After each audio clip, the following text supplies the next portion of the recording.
नमस्कार, स्वागत है आपका इंडिया डेली में। मैं हूं आपके साथ विवेक शांडिल्य। झारखंड की आदिवासी बाहुल्य 28 सीटें ये तय करेंगी कि राज्य में किसकी सरकार बनेगी। क्या हेमंत सोरेन फिर से सत्ता में वापसी करेंगे या फिर झारखंड में हर 5 साल में सत्ता के बदलाव की परंपरा जारी रहेगी या बीजेपी इस बार इसे तोड़ देगी। आज पहले चरण के लिए मतदान हुआ है जिसमें 43 सीटें हैं। कई दिग्गजों की प्रतिष्ठा दांव पर है। इम्तिहान इंडिया गठबंधन और एनडीए का है।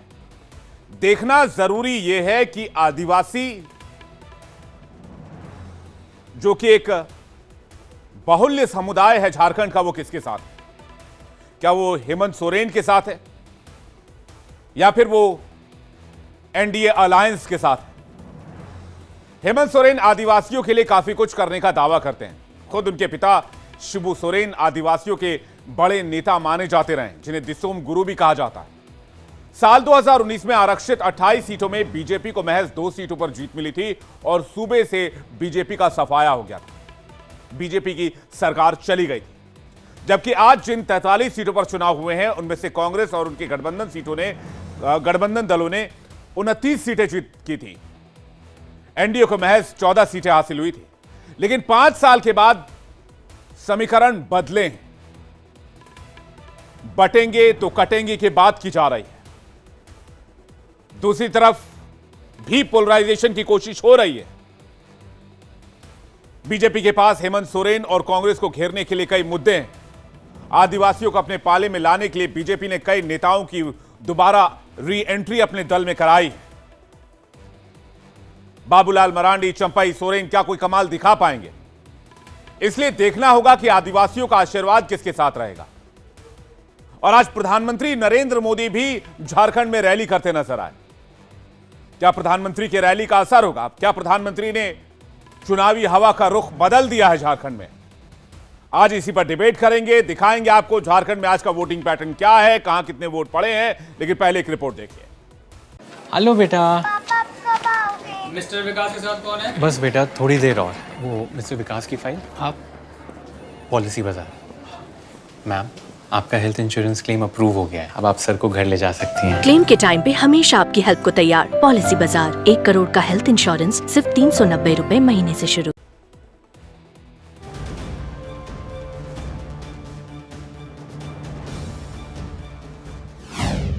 झारखंड में मतदान, कांग्रेस वर्सेस बीजेपी का इम्तिहान।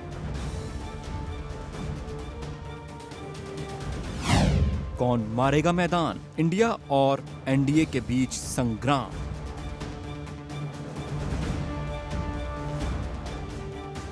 ट्राइबल बेल्ट में जंग, बिरसा मुंडा की धरती पर घमासान।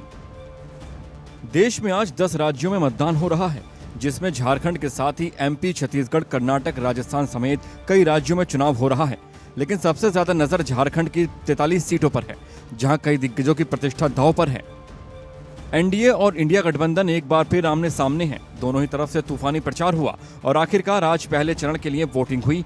बिरसा मुंडा की धरती पर दोनों गुटों के बीच भीषण टक्कर है। दोनों ही दलों के अपने अपने दावे हैं। उम्मीद तो अच्छी है, इसलिए अच्छी है कि हमने काम किया है, हम लोगों के बीच रहे हैं, हमने कैंपेन तरीके से किया।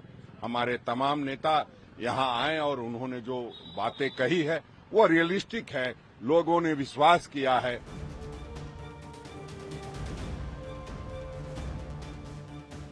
पूरा उम्मीद है जीत भी होगा, ऐतिहासिक मेरा जीत होगा। देखिए, हमने संघर्ष किया है, संघर्ष का उपज हुआ। मजदूर लड़ाई, विस्थापितों के सवाल को आगे बढ़ाया है। बहुत ज्यादा हमने विस्थापित हक दिलाया, मजदूर को भी हक दिलाया है। इसीलिए हम जो संघर्ष किया, संघर्ष का एक एक झारखंडी उसको याद है कि यह ईमानदारी है, संघर्षशील नेता है। झारखंड में 2 चरणों में मतदान होगा। दूसरा चरण का मतदान महाराष्ट्र के साथ 20 नवंबर को होगा, लेकिन उससे पहले दोनों तरफ से जुबानी जंग तेज हो गई है। झारखंड के चुनाव में सबसे अहम रोल आदिवासियों का है। अब देखना होगा कि आदिवासियों का झुकाव किस तरफ होता है। आज जिन 43 सीटों पर वोटिंग हो रही है उसमें साल 2019 के नतीजों से समझने की कोशिश करते हैं। तो इंडिया ब्लॉक ने 29 सीटों पर जीत दर्ज की है, जबकि एनडीए महज 14 सीटों को जीतने में कामयाब हुई थी। बता दें कि उस वक्त भाजपा और आजसू में गठबंधन नहीं था।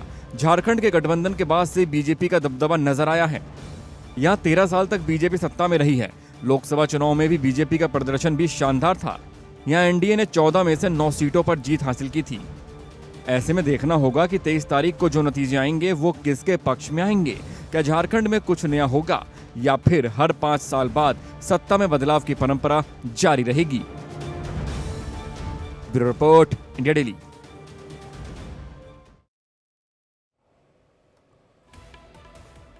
तो आज के डिबेट में सवाल यह कि झारखंड में क्या 5 साल में सत्ता परिवर्तन का पैटर्न जारी रहेगा?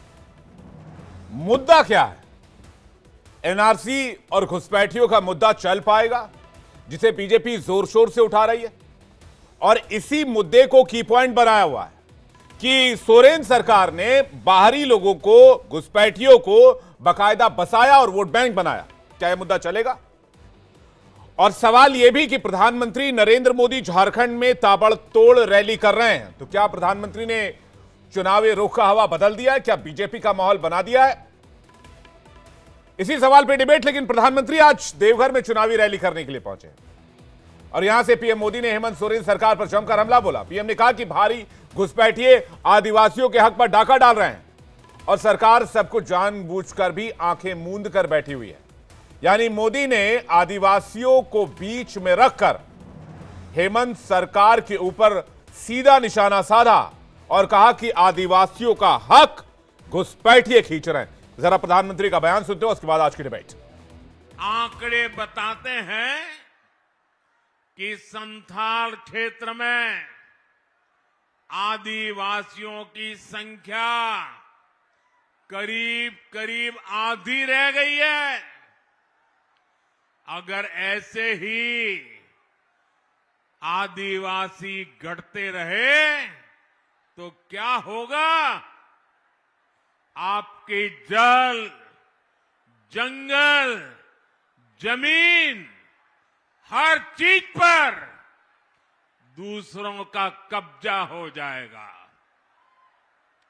हमें इस स्थिति से मेरे आदिवासी परिवारों को भी बचाना है, झारखंड को भी बचाना है, हर झारखंडी को बचाना है। साथियों, आज झारखंड की पहचान बदलने की बहुत बड़ी साजिश हो रही है। जेएमएम कांग्रेस में बाहर से आए घुसपैठियों को यहां का परमानेंट निवासी बनाने के लिए हर गलत काम किए गए। इन घुसपैठियों को उनके लिए रातों रात पक्के कागज बनाए गए। आदिवासी बेटियों को शादी के नाम पर ठगा गया और जमीन हथिया ली गई। इन घुसपैठियों ने आपसे आपका रोजगार छीन लिया। और पैनल पर हमारे साथ जुड़ रहे हैं इस वक्त बातचीत करने के लिए अनंत अमित, प्रवक्ता बीजेपी, समीर चौगांवकर, वरिष्ठ पत्रकार, अजय शुक्ला, वरिष्ठ पत्रकार, सुजीत उपाध्याय, नेता जेएमएम, मणिशंकर, नेता कांग्रेस। आप सभी पैनलिस्ट का बहुत बहुत स्वागत है। रजनीश सिन्हा हमारे साथ बिहार झारखंड से जुड़ रहे हैं। सबसे पहले रजनीश का रुख कर लेते हैं। रजनीश, बम्पर वोटिंग अभी तक 3 बजे तक 59% मतदान, तो ऐसा लगता है 6 बजते तक यह मामला लगभग 70 के आसपास, 70% के आसपास पहुंचना चाहिए। तो बम्पर वोटिंग के क्या मायने हैं रजनीश? बिल्कुल, देखिए जिस तरीके से मतदाता बाहर निकले हैं इसके बहुत सारे मायने हैं। अपने अपने तरीके से लोग इसको इंटरप्रेट करेंगे विवेक, लेकिन जिस तरीके की वोटिंग हुई है वाकई उम्मीद से बेहतर वोटिंग हुई है। 3 बजे तक 60% के आसपास का एवरेज था और बिल्कुल ये एवरेज बढ़ेगा। जिस तरीके से बाहर निकले हैं सुबह जब ये 15% 16% तक था शुरू के 3 घंटे में, तो लग रहा था लोग बाहर नहीं निकल रहे हैं। सबसे बड़ी बात विवेक यह है कि ग्रामीण क्षेत्रों में लोग ज्यादा बाहर निकले और महिलाएं बहुत बढ़ चढ़ कर वोट करने निकली हैं। ये बहुत अच्छे संकेत है लोकतंत्र के लिए। लोकतंत्र के महापर्व में जिस तरीके से लोगों ने शिरकत किया है इस पर्व में, ये बताता है कि लोगों में जागरूकता बहुत ज्यादा है। और झारखंड में जिस तरीके से भूमि, रोटी, बेटी का मुद्दा उठकर आया है, तो लोगों ने इन तमाम मुद्दों को लेकर वोट किया है। कौन किसके पक्ष में वोट किया है तो 23 नवंबर को पता चलेगा विवेक। लेकिन लोग जिस तरीके से बाहर निकले हैं ये बहुत अच्छे संकेत है। और 20 तारीख को जब दूसरे चरण का चुनाव झारखंड में होगा तो उम्मीद है कि इससे ही बेहतर परिणाम होंगे। जी, एक बड़ी दिलचस्प बात मैं आपको बताऊं और पैनलिस्ट को भी बताऊं।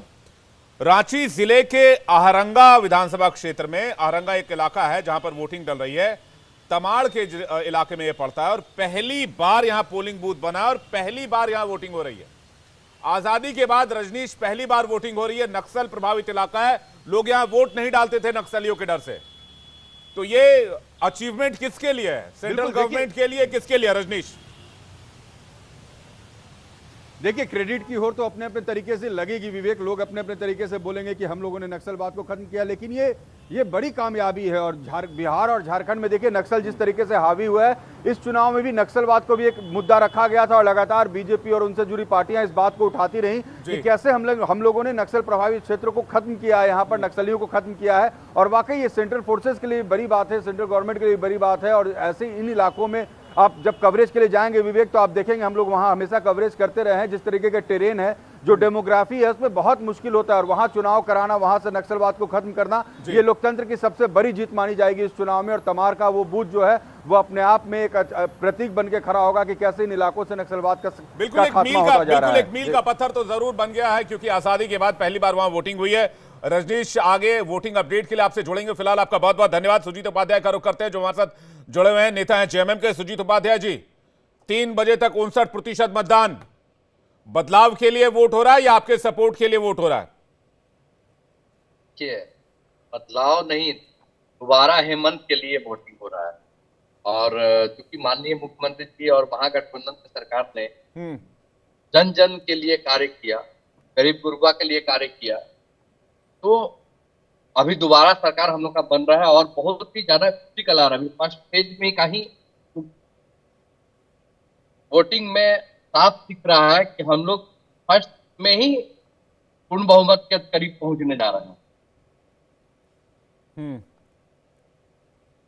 तो बीजेपी वाले तो फोटो खींच के डाल रहे हैं कि भाई जेएमएम के जो कार्यकर्ता वोटिंग लिस्ट लेकर बैठे हैं वो खाली बैठे हुए, उनके पास तो कोई जा ही नहीं रहा। ये तो बीजेपी के ऑफिशियल सोशल मीडिया पर ऐसे ट्वीट्स और फोटोज डाले जा रहे हैं। सुजीत जी,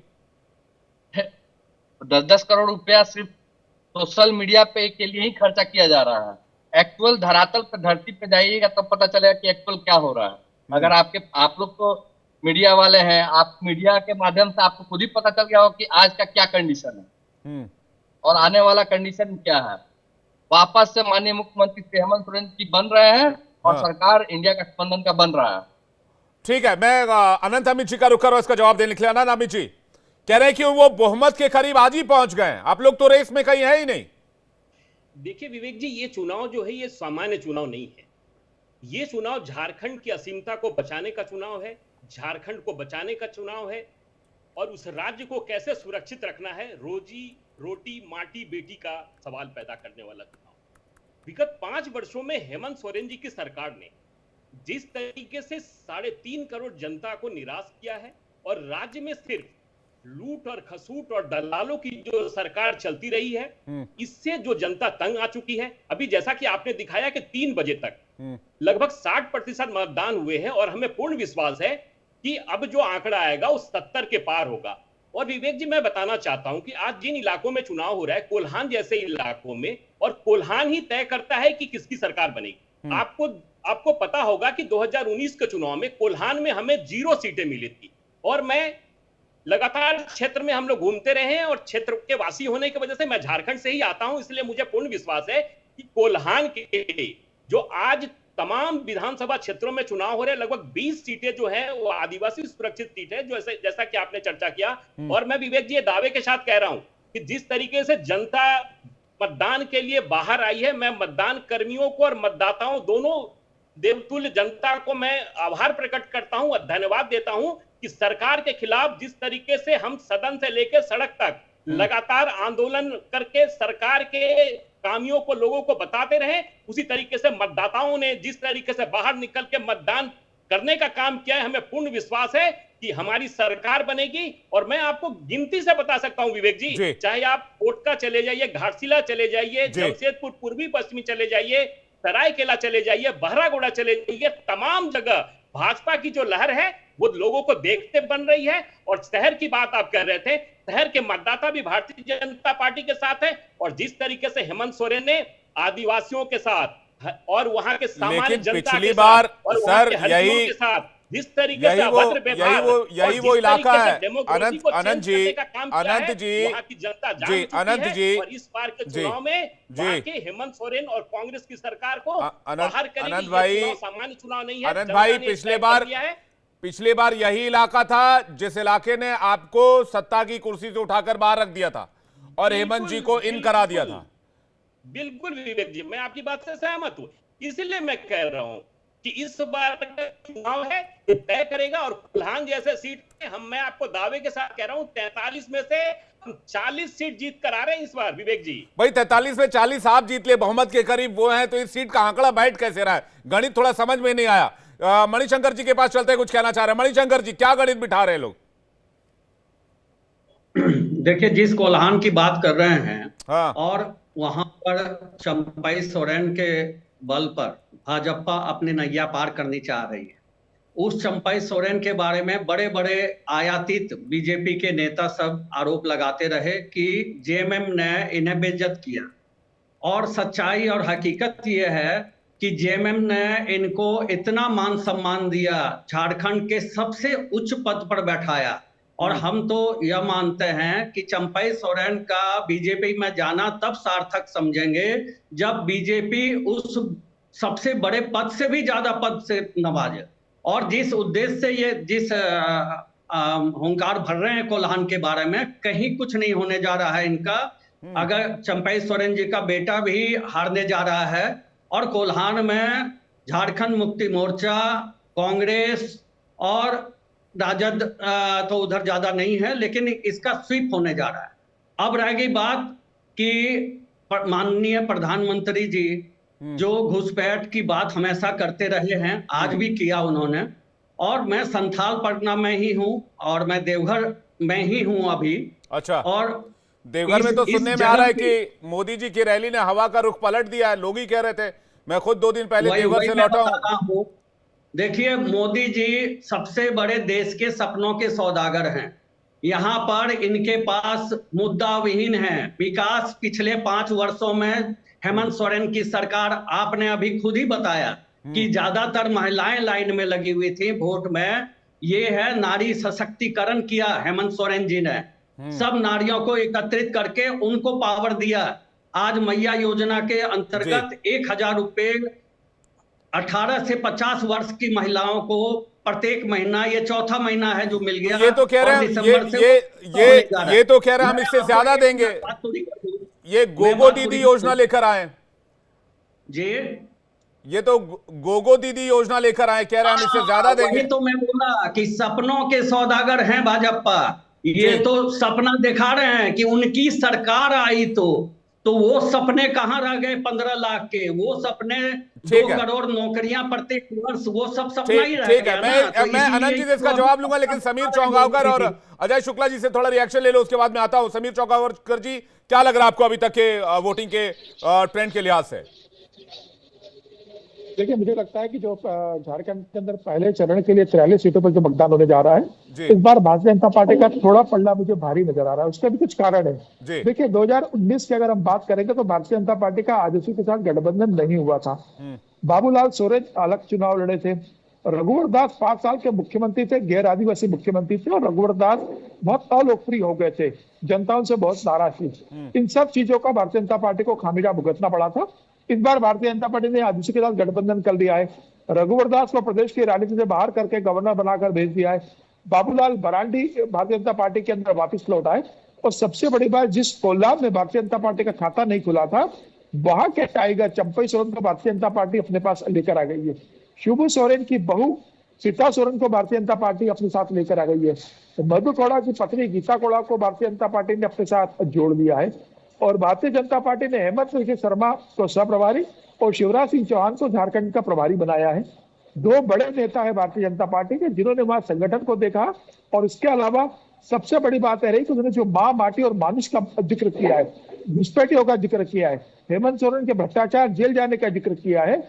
मुझे लग रहा है इस सब बातों का भारतीय जनता पार्टी का इस बार चुनाव में लेकिन वहां कुछ लोग ये भी कह रहे हैं कि बाबूलाल मरांडी को अपनी सीट पर फाइट का सामना करना पड़ सकता है, उनकी सीट भी मुश्किल में। देखिए ऐसे कोई बहुत फर्क नहीं पड़ता, अगर मुख्यमंत्री भी हार जाए तो कोई जरूरी नहीं है कि मुख्यमंत्री का चेहरा चुनाव हार जाए तो पार्टी चुनाव हारेगी। उत्तराखंड का हमारे पास है कि उत्तराखंड में धामी साहब चुनाव हार गए थे लेकिन भारतीय जनता पार्टी सत्ता में लौट आई। बंगाल में ममता बनर्जी चुनाव हार जाते लेकिन बंगाल में ममता बनर्जी की सरकार लौट के आती है। तो एक बड़ा चेहरा चुनाव हारे इसका मतलब यह नहीं होता कि वहां पार्टी का ग्राउंड डाउन हो गया है। भारतीय जनता पार्टी बहुत अच्छे इस पर तो बड़े नेताओं के लौटने का फायदा होगा और आजसू से गठबंधन का फायदा मिलेगा। लेकिन जी कुछ कहना चाह रहे हैं, पूरा कर लीजिए। हाँ जल्दी से, शुक्ला जी के पास जा रहे हैं। हेमंत सोरेन भी बहुत अच्छा चुनाव लड़ रहे हैं। हेमंत सोरेन की समस्या ये है कि उन्हें कांग्रेस का समर्थन नहीं मिल पा रहा है, कांग्रेस का जो संगठन कमजोर है।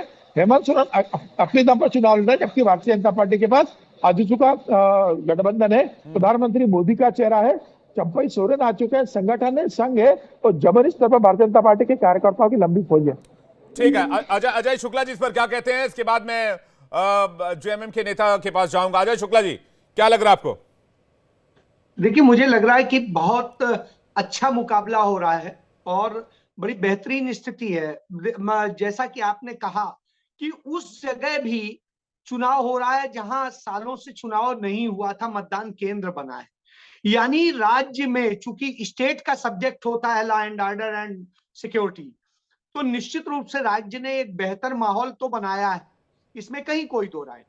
और यह भी एक जो सबसे बड़ा आदिवासियों में आज चर्चा का विषय है पूरे चुनाव के दौरान, वो मैं बताता हूं, वो ये है कि हेमंत सोरेन को एक झूठे मामले में जेल भेजा गया था। यह बात मैं नहीं कहता हूं, यह बात हाई कोर्ट ने बेल देते वक्त कही है और जब ईडी सुप्रीम कोर्ट वह बेल खारिज कराने गई थी तो सुप्रीम कोर्ट ने कह दिया था आप हमारा मुंह न खुलवाइए, आपने क्या क्या किया है हमें पता है।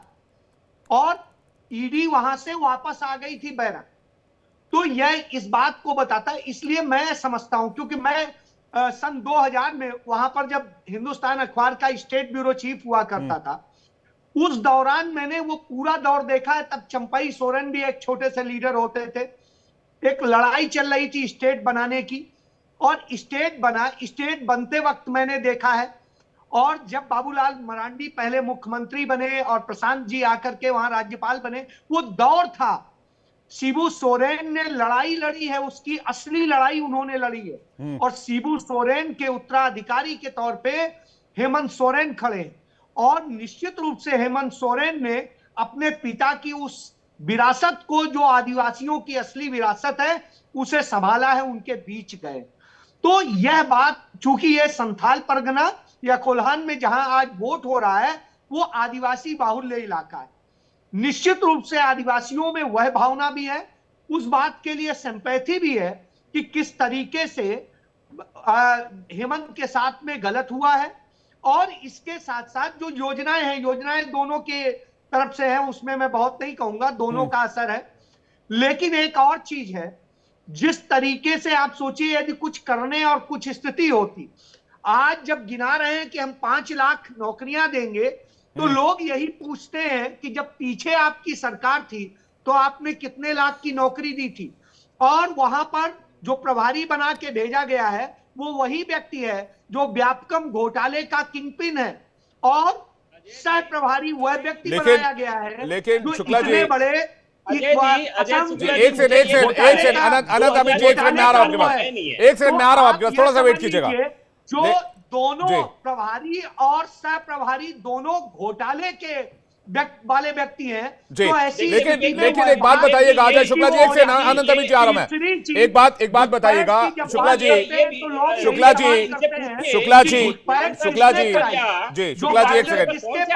जी एक सेकंड, अजय शुक्ला जी क्या घुसपैठ का मुद्दा एक बड़ा मुद्दा है झारखंड के लिए? मैं एक सेकंड, अनंत अमित आ रहा हूं आपके पास।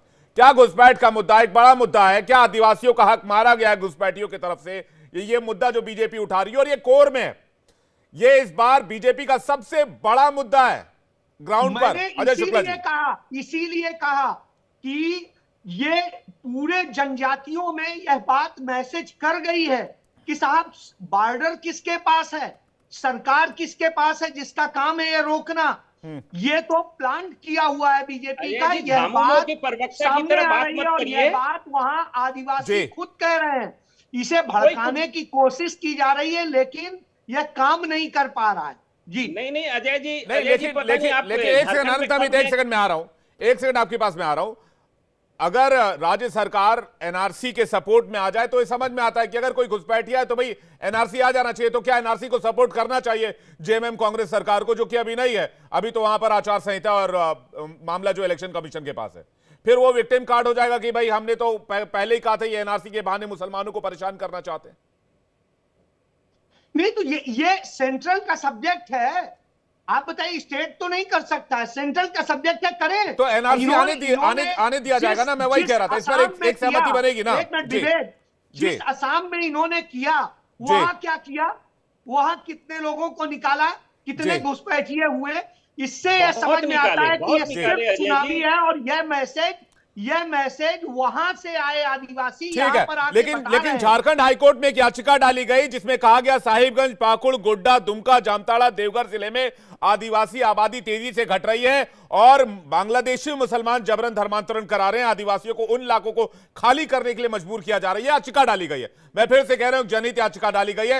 इस पर कोर्ट सब्जेक्ट तो केंद्र का है ना विवेक, इस पर केंद्र से जवाब मांगा गया सुप्रीम कोर्ट की तरफ से। ठीक है, मैं इस पर आऊंगा। अनंत अमित कुछ कहना चाह रहा है। अनंत अमित, देखिए विवेक जी, तो बात है आपके पास आ रहा हूं। अनंत अमित जी, मैं मणिशंकर जी की भी बात सुन रहा था, अजय जी की भी बात सुन रहा था। अजय जी तो इस तरीके से बोल रहे जैसे कि जेएमएम के प्रवक्ता हैं। अजय जी को यह भी नहीं पता है कि शिवराज सिंह चौहान जी के ऊपर कौन से आरोप लगे और कोर्ट में क्या, और चाहे हेमंता विश्व शर्मा जी के ऊपर जो आरोप लगे, क्या कोर्ट से उनको कहा गया है क्या? ये कोर्ट है क्या? पहली बात। दूसरी बात, इनको यह भी नहीं पता है कि संथाल में चुनाव नहीं हो रहे। तीसरा बात, अजय जी ये बताइए कि आप लॉ एंड ऑर्डर की बात कर रहे हैं। विगत 5 वर्षों में झारखंड में 5 डीजीपी बदले जाते हैं पैसा लेकर, ठीक है, और वहां की लॉ एंड ऑर्डर की बात करते हैं। वहां के लॉ एंड ऑर्डर में विगत 24 वर्षों में, विगत 5 वर्षों की सरकार ने जितने खराब स्थिति झारखंड में रही है, आज तक कभी नहीं रहा। हम तो झारखंड से आते हैं, आप तो 2000 में गए होंगे। और जहां तक चंपाई सीबीआई ने एफआईआर दर्ज की क्या? चंपाई जी आंदोलन में बहुत जो डीजीपी पैसा लेकर के बदले गए, आप कह रहे हैं, तो क्या सीबीआई ने एफआईआर दर्ज की, ईडी ने इस बात पे कार्रवाई की? ईडी को तो मुंह की खानी पड़ी। ईडी की स्थिति आप देखिए। मणिशंकर जी से पूछना चाहता हूं कि कांग्रेस का सबसे बड़ा नेता ईडी को हाईकोर्ट ने क्या कहा है, सुप्रीम कोर्ट ने क्या कहा है, यह जानने की जरूरत है। सुप्रीम कोर्ट ने और हाई कोर्ट ने दोनों ने ईडी को नकारा है और एक भी आरोप आज तक आप साबित नहीं कर सकते। एक एक करके देखिए, 5 वर्षों में गलत बयानी करके गलत आरोप आप लगा रहे हैं। एक करके जी, हेमंत ने 5 वर्षों में कहां पहुंचा दिया राज्य को, ये बताइए ना। आपको ये पता है कि आदिवासियों की संख्या 1991 में कितनी थी? आपको नहीं पता होगा, मैं बताता हूं। 41% थी, जो कि आज पहुंच गया, अगर 2011 में वो पहुंच गया 24%। आज अगर आप सर्वे करवा दीजिए तो उनकी संख्या 14-15% हो जाएगी। आपको पता है? नहीं पता है आपको? बिल्कुल गलत बता रहे हैं आप बता दीजिए मुझे, आप मुझे बता दीजिए कौन सी जनगणना हुई है इस समय, मुझे बता दीजिए ना। 2021 में होनी थी, मेरी जानकारी में तो हुई नहीं है। और जब जनगणना नहीं हुई है, आप मनमानी आंकड़े बताएंगे, हम मान लेंगे। जनगणना बताई ना 2011 में जनगणना। हाँ, मैं 11 की जनगणना के मुताबिक ये कह रहा हूँ कि आदिवासी कम नहीं हुए। 34%। कोई नहीं, आप उसको गलत प्रिडिक्ट कर रहे हैं। वो आदिवासी आज जॉब पा रहे हैं, आप ये बताइए, और जॉब के सिलसिले में उनको नौकरियां मिल रही हैं देश में, दुनिया में।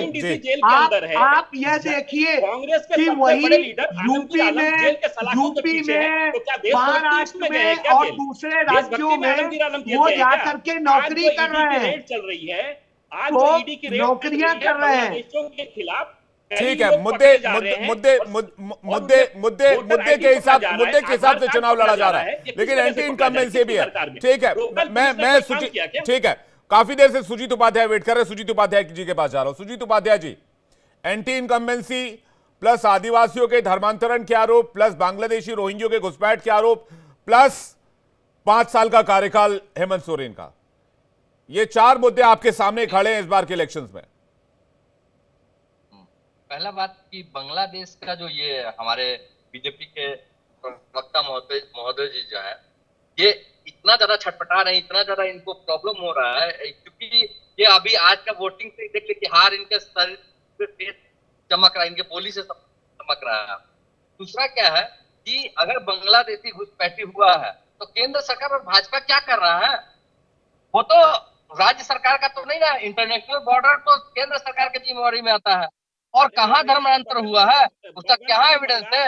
और बीजेपी के प्रवक्ता महोदय बोल रहे हैं कि 5-5 डीजीपी पैसा लेके चेंज हुआ, तो कहाँ इनके पास एविडेंस है कि पैसा लेके, मतलब किसी पे भी उंगली आप उठाने का कैसे आप लगा सकते हैं कि उंगली उठा देने से ही हो जाता कि ये चोर है वो चोर है?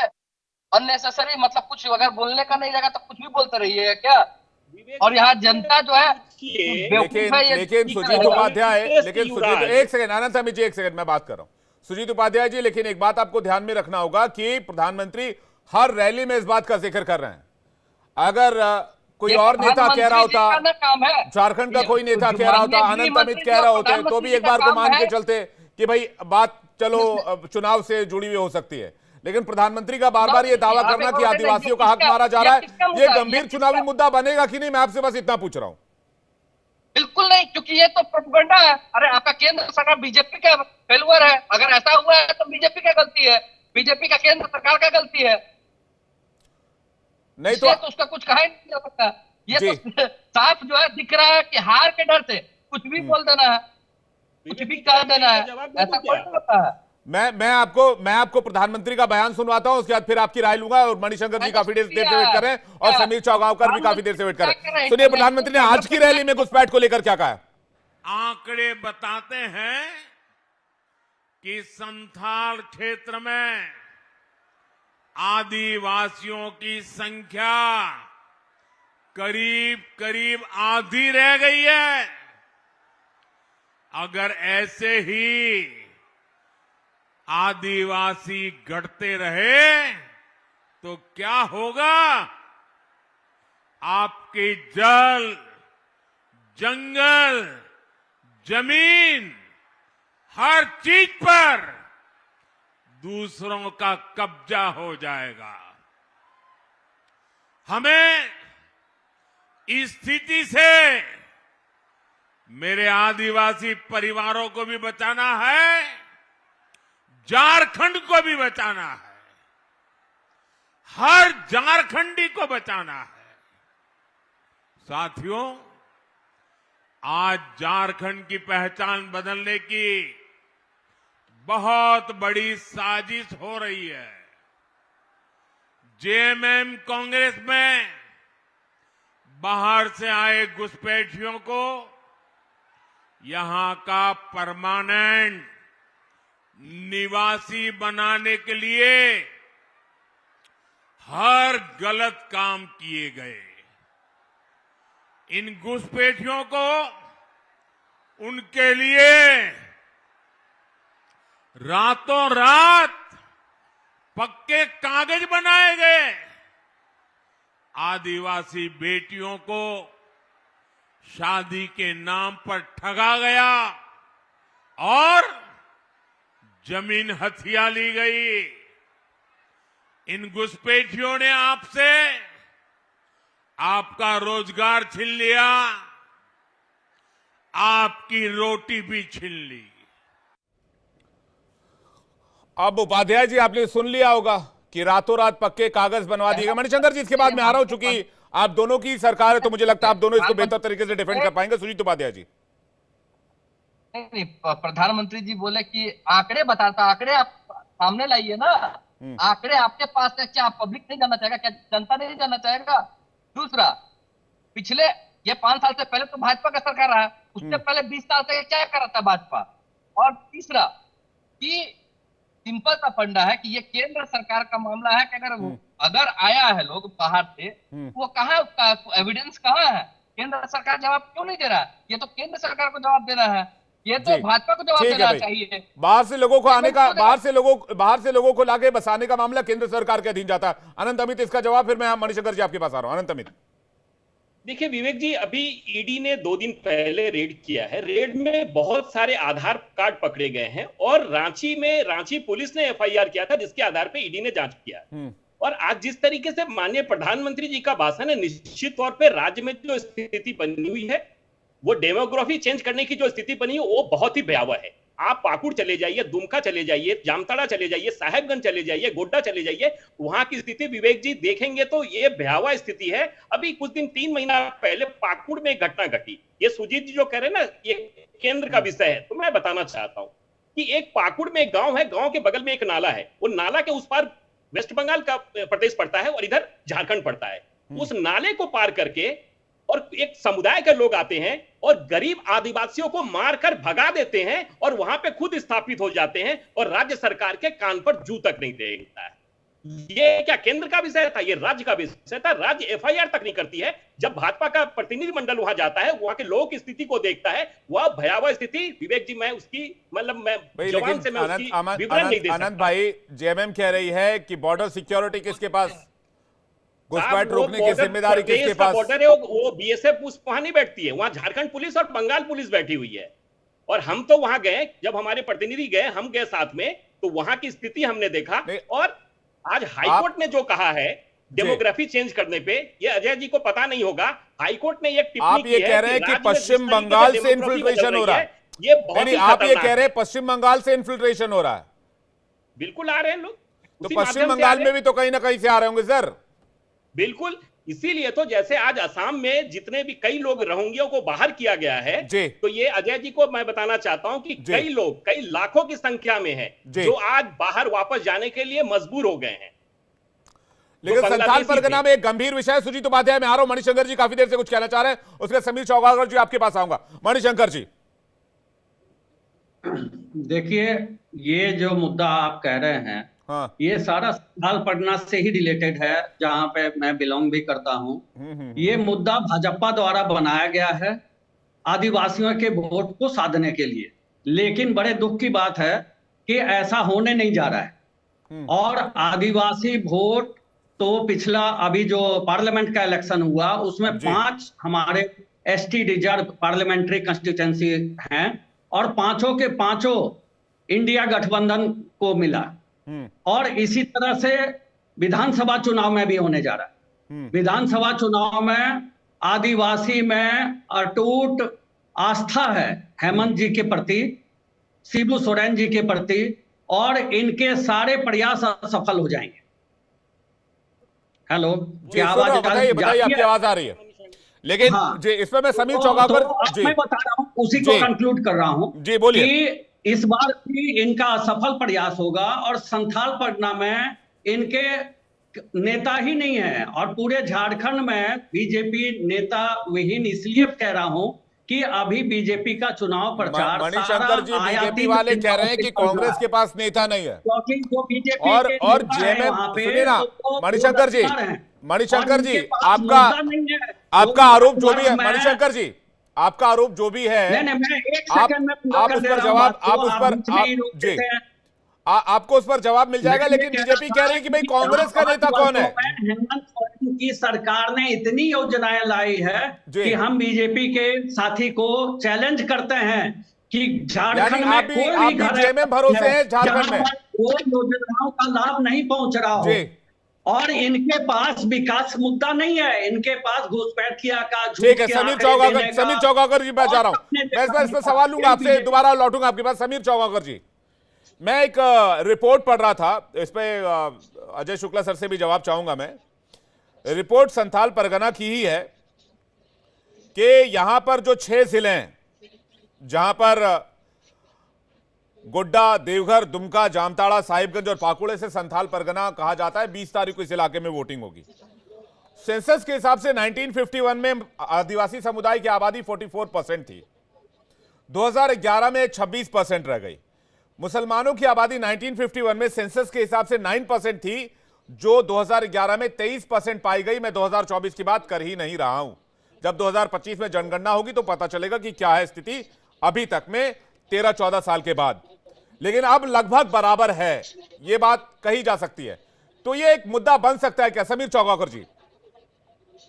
यह मुद्दा बन चुका है। जिस तरीके से भारतीय जनता पार्टी इसका जिक्र कर रही है, जो कह रही है कि रोटी बेटी और माटी, इसी का जिक्र भारतीय जनता पार्टी कर रही है। बता रही कि किस तरीके से घुसपैठे घुसे हैं और आदिवासी बेटी को शादी करते हैं, जमीनों पे कब्जा करते हैं, घर जवाई दामाद बन जाते हैं और यहाँ के स्थायी निवासी बन जाते हैं और फिर राजनीति करते हैं।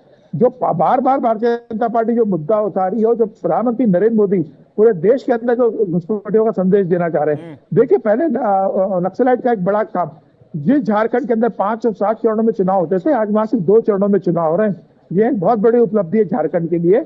यहाँ चुनाव आयोग 2 चरणों में चुनाव करवा रहा है और ऐसे कई क्षेत्र में जहां कभी मतदान नहीं होता था, आज वहां बिना किसी डर के मतदान हो रहा है। यह एक केंद्रीय गृह मंत्रालय की, भारत सरकार की बड़ी उपलब्धि है।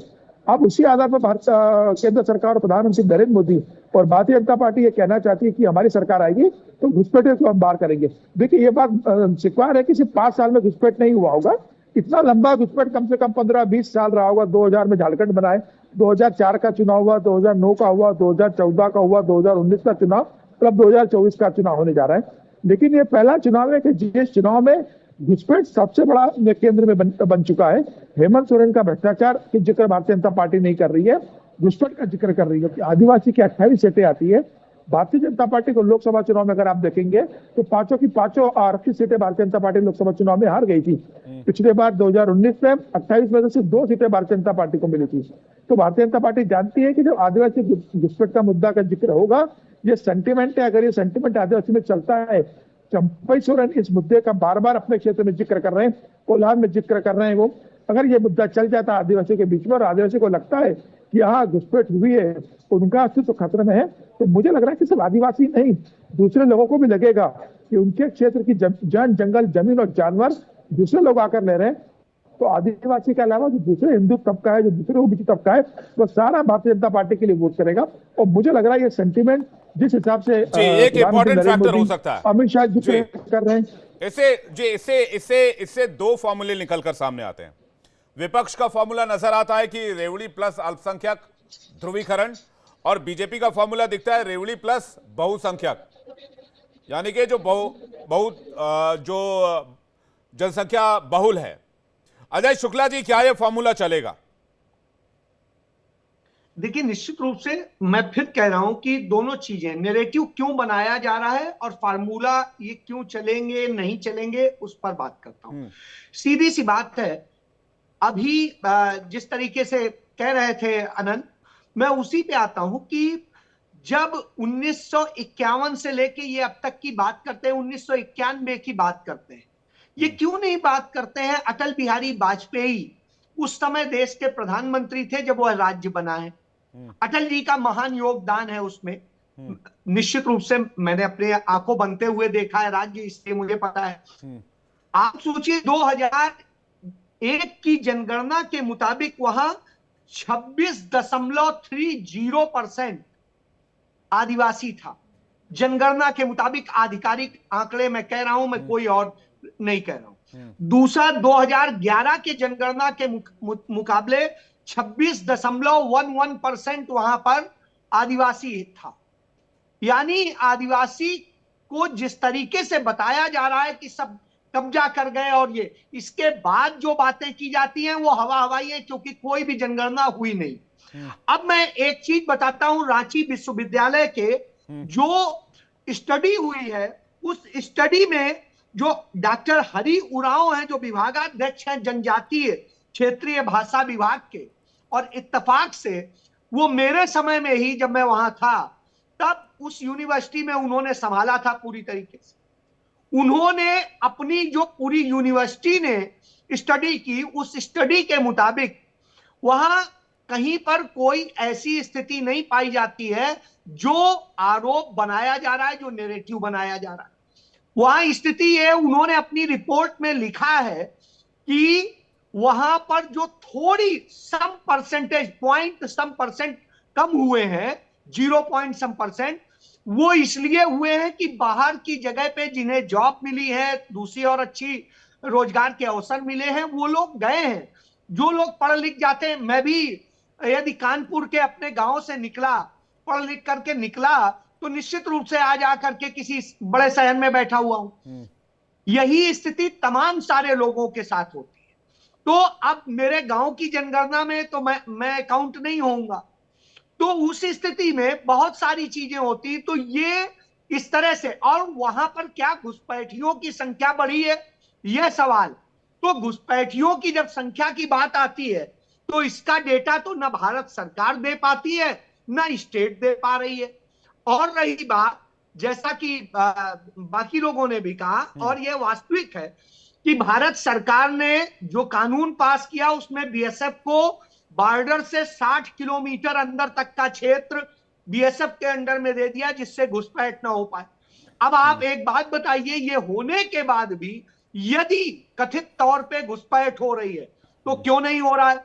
और यदि जैसा कहा अनंत ने कि रोहिंग्या पकड़े गए, वो पकड़े गए और उन्हें भगा दिया गया, एक भी व्यक्ति को डिपोर्ट किया गया हो, सिंगल व्यक्ति को, तो उसका नाम बता दें। एक भी व्यक्ति डिपोर्ट नहीं हुआ है, ना असम से न देश के किसी और हिस्से से। तो इससे आप समझ सकते हैं यह सिर्फ एक चुनावी जो है नैरेटिव बनाने के लिए, नफरत फैलाने के लिए सारी चीजें हो रही हैं। जी, लेकिन अभी जो इसमें कुछ नहीं है। ठीक है, आपकी बात आ गई। आदिवासियों का एक लाइन करके खत्म करता हूं, एक लाइन करके कि आदिवासियों का जो हक पूंजीपतियों ने वहां मारा है वह भी एक बड़ा मुद्दा है। इस पर चर्चा सामान्य तौर पे नहीं हो रही है, क्योंकि सोशल मीडिया पर जितना पैसा बीजेपी ने खर्च किया इसको लेके हेमंत सोरेन ने ट्वीट किया है पूरा डेटा कि किसने किसने क्या किया है। तो आप इससे समझ सकते हैं पूरा खेल क्या है। जी, लेकिन शुक्ला जी, ईडी ने, मैं आ रहा हूं आनंद जी, मैं आ रहा हूं। शुक्ला जी, ईडी ने 17 ठिकानों पर एक साथ रेड किए, फर्जी पासपोर्ट, वोटर आईडी, आधार कार्ड, और ईडी की कार्रवाई अभी भी जारी है। और कहा जा रहा है कि प्रिंटिंग पेपर, प्रिंटिंग मशीन, आधार कार्ड बनाने के लिए इस्तेमाल किए जाने वाला प्रोफार्मा और कई आपत्तिजनक वस्तुएं अभी तक बरामद हुई हैं। और पाकुड़ में अल्ताफ मंकड़ के यहां पर एक रेड हुई है, जहां पर कहा जाता था कि यहां पर बाकायदा नोट गिनने वाली मशीन मंगवाई गई है जिससे नोट गिने जा रहे हैं। मैं यही कह रहा हूं, नोट गिनने वाली मशीन तो गई थी कांग्रेस के जो राज्यसभा सदस्य हैं उनके यहां भी। क्यों बीजेपी ने, सरकार ने, ईडी ने, सीबीआई ने, जो भी एजेंसीज थी, इनकम टैक्स ने, उसे छोड़ दिया और कहा नहीं बिल्कुल सही है, 100%। वीरेंद्र प्रसाद साहू, अब देखिए शुक्ला जी, एक सेकंड शुक्ला जी, अब यही बात आती है। आपने कहा कि भाई केंद्र सरकार कार्रवाई क्यों नहीं करती है। अब केंद्र सरकार की एंट्री मैंने कराई कि भाई ईडी कार्रवाई कर रही है, आपने कहा कि ये बताइए ये गलत कर रहे हैं, ये करना नहीं चाहिए। प्रसाद साहू सही पाए गए, वो पैसा बिल्कुल रूप से पूरा व्यवसाय, नहीं, मैं उसका जवाब ले लूंगा, लेकिन अगर कार्रवाई हो रही है तो फिर कार्रवाई का कुछ मतलब होगा ना, घुसपैठियों पर कार्रवाई हो रही है। मैं खत्म कर रहा हूं। दूसरी चीज, यदि घुसपैठिए थे तो जिस दिन वोटिंग होनी है उसके एक दिन पहले ही क्यों किया गया? क्योंकि ये नैरेटिव बनाने का तरीका है। इनके सारे केसेस नैरेटिव बनाया जा रहा है। अनंत अमित जी जवाब देंगे इस पर। अनंत अमित जी, सुजीत उपाध्याय, इसके बाद आपकी बात आ रहा हूं। पता नहीं अजय जी किस हिसाब से कह रहे हैं। जहां तक धीरज साहू की बात कर रहे हैं तो अजय जी के पास पता नहीं है कहां से फरमान आ गया कि उनको क्लीन चिट दे दिया गया, पहली बात। दूसरी बात, अजय जी जिस तरीके से कह रहे हैं ये 2000 की बात कर रहे हैं, हम 2024 की बात कर रहे हैं। विगत 5 वर्षों में विवेक जी, समीर जी की कुछ बातों से मैं बहुत सहमत हूं। जैसे आप संथाल में चले जाइए तो संथाल में एक नया टोला बना है, ये अजय जी को नहीं पता होगा, ये डेमोग्राफी में भी नहीं है अभी। वो क्या नया टोला है? वो जमाई टोला। ये जमाई टोला कौन है? 100 ऐसे मुखिया है जो कि आदिवासी महिला है, लेकिन उसका पति कौन है? वो मुसलमान है। और कहां का है? वो बांग्लादेश से आके, वो बंगाल से आके 100 ऐसे लोग हैं। तो उन लोगों ने एक नया मोहल्ला बनाया, उस मोहल्ला का क्या नाम है? जमाई टोला। जमाई मतलब दामाद का टोला होता है। और ये नया स्थापित किया गया है। ये वर्तमान विगत 5 वर्षों का ये डेवलपमेंट है।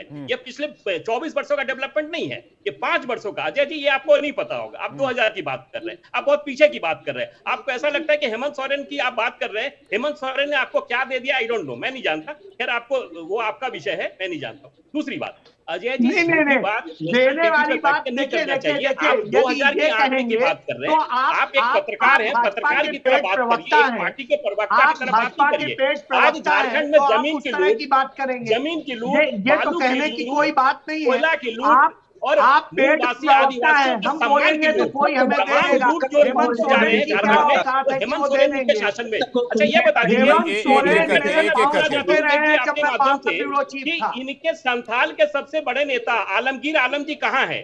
वो जेल में सलाखों के पीछे, और उनके यहाँ जब पैसे पकड़े गए तो 2 दिन लग गए पैसा गिनती करने में। और किसके यहाँ? उनके पीए के, नौकर के यहाँ। मंत्री के यहाँ छोड़ दीजिए, मंत्री के नौकर के यहाँ करोड़ों का ठीक है, उस पर आप करप्शन पर आप बात कीजिएगा, लेकिन आप जमाई टोला की, जिस जमाई टोला की बात कर रहे हो उस पर एक इंटरनेशनल मीडिया क्या लिखता है मैं आपको बता देता हूं, उस पर भी जवाब दे दीजिएगा।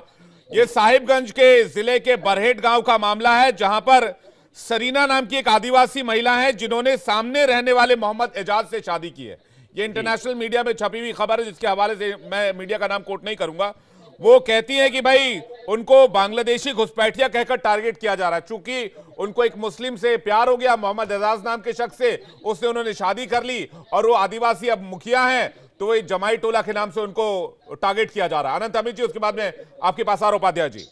विवेक जी, एक उदाहरण आपने बताया, ऐसे 99 और उदाहरण है जो कि आदिवासी महिला वहां पे मुखिया है और जिसका पति है वो मुस्लिम है। आप चले जाइए पाकुड़ में और साहेबगंज में और दुमका में, तमाम क्रेशर के जो मालिक हैं वो मुसलमान हैं और जमीन किसके नाम से? आदिवासी के नाम से। ये जांच का विषय, ये जांच करवा लीजिए। मैं मतलब ऐसे तो, मैं नहीं बोल रहा हूँ। नहीं, आप लोग सत्ता में आएंगे तो जांच करवाएंगे ना। अब आपकी सरकार केंद्र में भी है, आप वहां पर भी लड़ रहे हैं, और इन सारे फिर तब ये को वापस भेजेंगे भी। नहीं, फिर तब ये कह मत दीजिएगा कि भाई ये मामला एनआरसी और सीए का, इसको भी हम देख रहे हैं। नहीं विवेक जी, ये एनआईए है आपके पास, एनआईए से जांच कराइए। 23 तारीख के बाद 23 तारीख के बाद राज्य से बाहर जाना है ऐसे घुसपैठियों को। कोई माइका लाल रोक नहीं सकता है हमारे राज्य में उनको रहने से। नहीं तो क्या आप जेएमएम के बारे में बोल रहे हैं? नहीं, मैं घुसपैठियों की बात कर रहा हूँ कि 23 तारीख के बाद सुजीत उपाध्याय जी इस पर जवाब दे रहे हैं।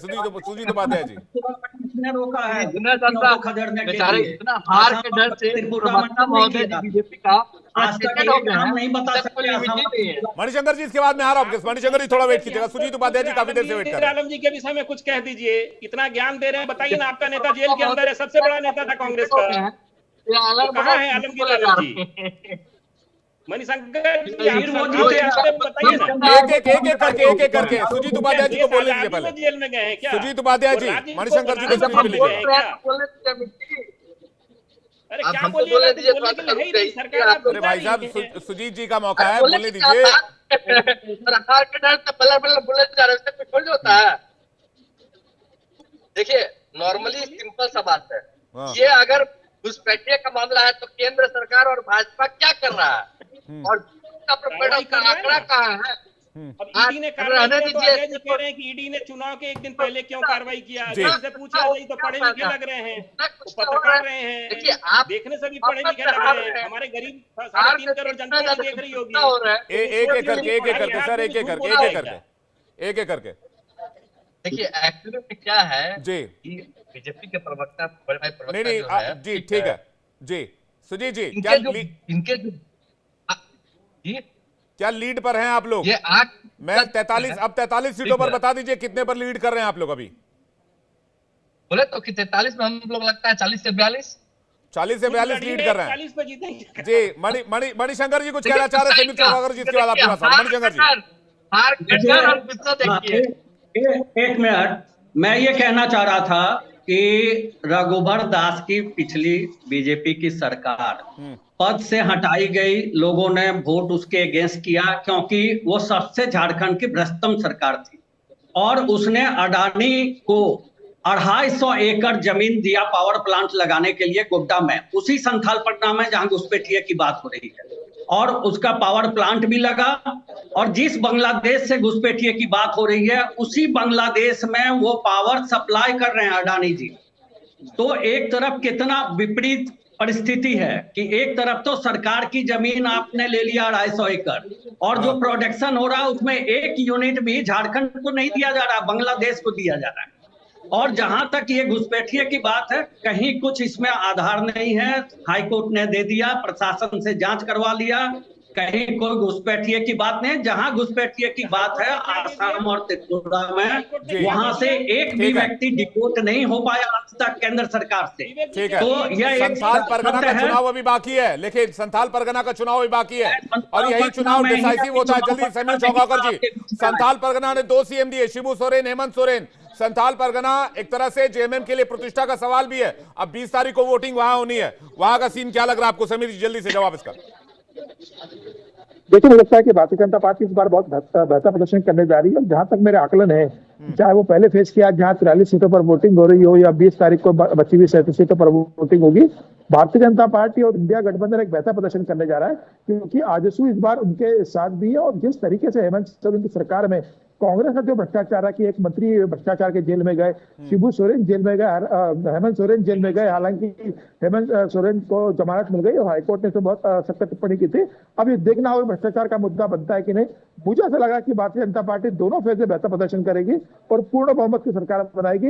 हेमंत सोरेन बहुत बढ़िया चुनाव प्रचार अभियान चला रहे हैं, लेकिन कांग्रेस का सहयोग नहीं मिल पा रहा है। वो अकेले चुनाव लड़ रहे हैं, जबकि भारतीय जनता पार्टी के साथ बीजेपी को अलायंस का फायदा मिलेगा। इसके अलावा कई मुद्दे हैं, एंटी इनकम्बेंसी है जिसके लिए चुनौती का सामना जेएमएम को करना पड़ सकता है। बहरहाल जेएमएम का दावा है कि उनकी पूर्ण बहुमत की सरकार बन रही है। आप सभी मेहमानों का बहुत बहुत शुक्रिया हमारे साथ डिबेट में शामिल होने के लिए। लेकिन फर्स्ट फेज में सभी पार्टियां, सभी गठबंधन अपने अपने हिसाब से अपनी अपनी लीड के दावे कर रहा है। लेकिन झारखंड में क्या चुनाव इस बार दिलचस्प होने जा रहे हैं? क्या हरियाणा जैसा कुछ नजर आ सकता है? क्या बीजेपी अपने गठबंधन और सहयोगी दलों के साथ यहां सरकार बनाएगी या फिर जेएमएम की सरकार रिपीट होगी? पता चलेगा 23 तारीख को जब चुनावी नतीजे सामने आएंगे। डिबेट में फिलहाल इतना है, वक्त एक ब्रेक का है, फौरन लौट रहे हैं, देखते रहिए इंडिया डेली।